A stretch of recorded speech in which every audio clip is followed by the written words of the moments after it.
भागवन में हमने ये समझा था कि शांति क्यों जरूरी और क्यों हम हर बार जवाब देना बुद्धिमानी नहीं होती। अब सबसे महत्वपूर्ण सवाल आता है, शांत रहना मतलब क्या सच में कुछ ना करना है? क्या इसका अर्थ है कि चुपचाप सब सहना, अन्याय को स्वीकार करना या खुद को दबा देना? इसका उत्तर है बिल्कुल नहीं। जी हाँ, बिल्कुल नहीं।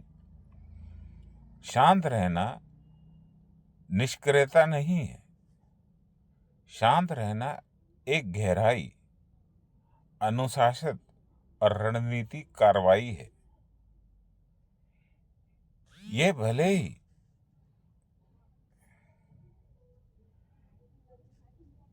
स्थिर दिखता है, लेकिन भीतर से तीव्र प्रतिक्रिया चल रही होती है। शांति का पहला कर्म अपने अहंकार को विराम देना है।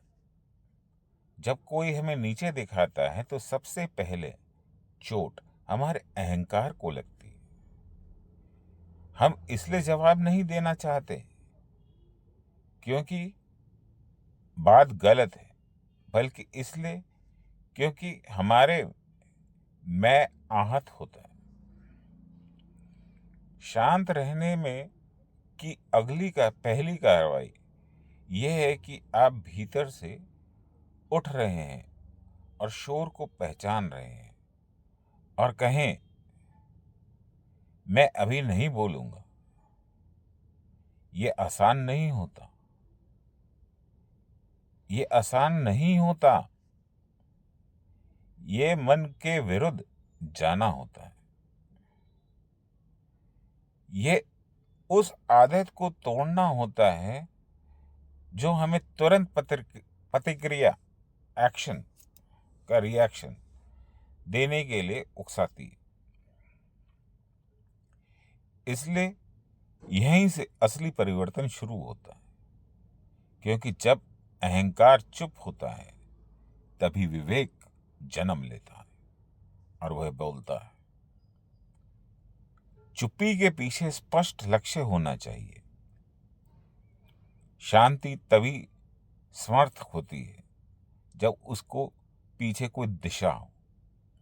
अगर आप सिर्फ इसलिए चुप हैं क्योंकि आप डरते हैं तो वह शांति नहीं, वो पलायन है। इसलिए दूसरी कार्रवाई है अपने लक्ष्य को स्पष्ट करना। खुद से पूछें, मैं वास्तव में क्या बनना चाहता हूं? 5 साल बाद मैं खुद को कहां देखना चाहता हूं? क्या ये बहस मुझे उस दिशा में ले जाएगी? जब लक्ष्य स्पष्ट होता है तो बहुत सी बातें अपने आप मौन हो जाती हैं।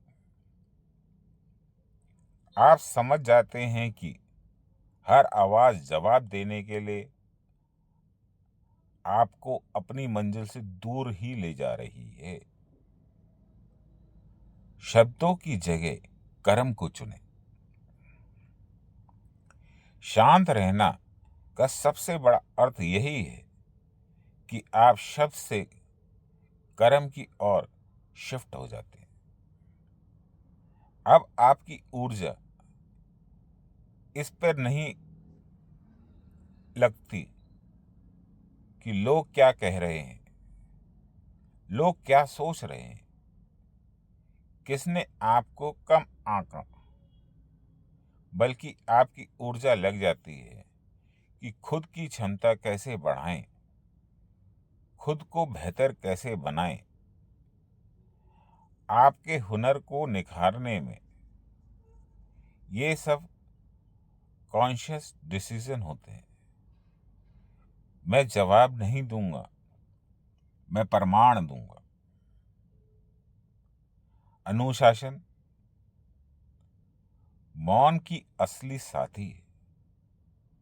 शांति बिना अनुशासन पे टिके रहना संभव नहीं, क्योंकि चुप रहने से एक दिन का काम नहीं है।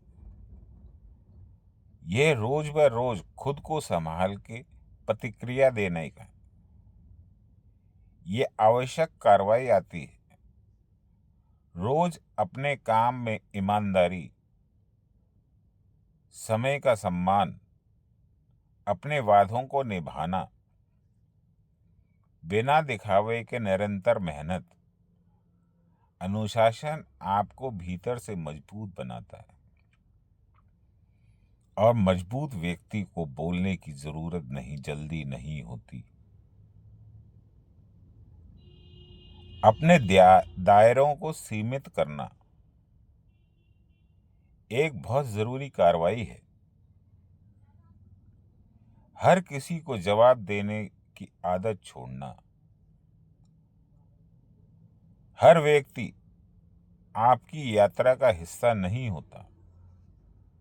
हर राय महत्वपूर्ण नहीं होती।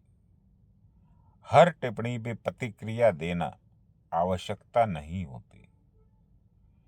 शांत रहने का अर्थ यह है कि आप तय करें किसकी बात सुननी है, किसकी अनदेखी करनी है और किससे दूरी बनानी है।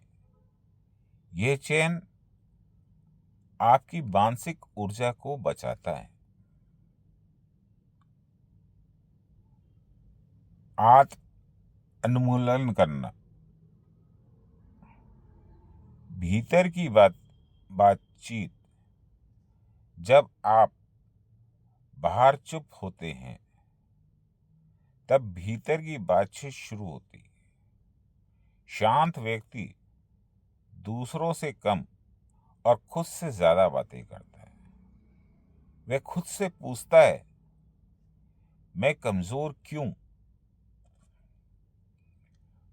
मुझे क्या सुधारना चाहिए? मेरी चुप्पी क्या मुझे आगे बढ़ा रही है? ये आत्म मंथन एक बहुत बड़ी कार्रवाई है, क्योंकि यही आपको असली विकास का जन्म देगी। अपमान को ईंधन में बदलना। शांत रहना यह नहीं कहता कि आपको चोट नहीं लगी। चोट लगती है जी। अपमान चुभता है जी। लेकिन कार्रवाई वह है कि आप उस पीड़ा को कड़वाहट से नहीं, बदले से नहीं और न ही आत्मदया में बदलते हैं, बल्कि इस ईंधन बनाते हैं। और तान, हर शक, हर अविश्वास आपके भीतर का आग जलाती है। लेकिन यह आग जलाने के लिए नहीं, रोशनी देने के लिए होनी चाहिए। समय पे भरोसा करना सबसे कठिन कार्रवाई है। सबसे मुश्किल काम समय पे भरोसा करना, क्योंकि समय तुरंत न्याय नहीं देता। कभी कभी ऐसा लगता है कि गलत लोग आगे बढ़ जा रहे हैं और सही लोग पीछे छूट रहे हैं। लेकिन शांति की अंतिम कार्रवाई यही है कि आप समझें, समय सिर्फ प्रमाण नहीं देता, वह परीक्षा भी लेता है। जो टिक जाता है वही सच में योग्य बन जाता है।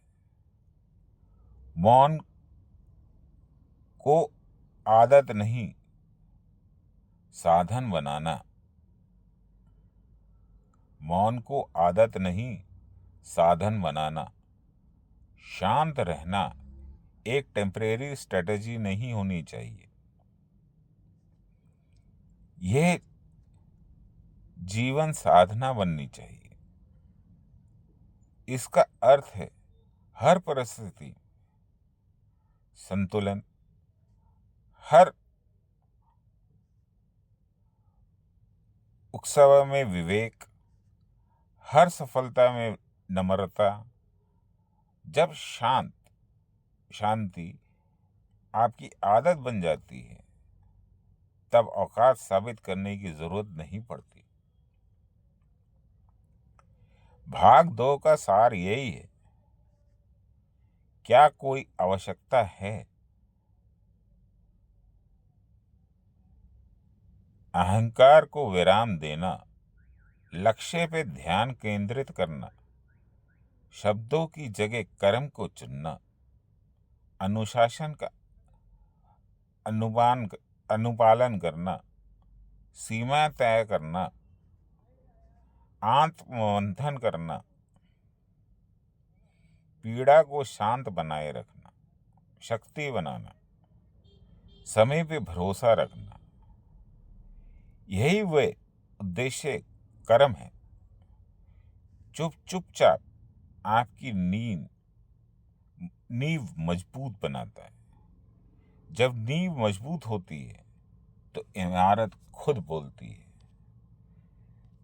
तो दोस्तों, अगर आपको ये मेरे विचार अच्छे लग रहे हैं तो आपसे अनुरोध है कि ज़्यादा से ज़्यादा लोगों को शेयर कीजिए, लाइक कीजिए और सब्सक्राइब करना मत भूलिए।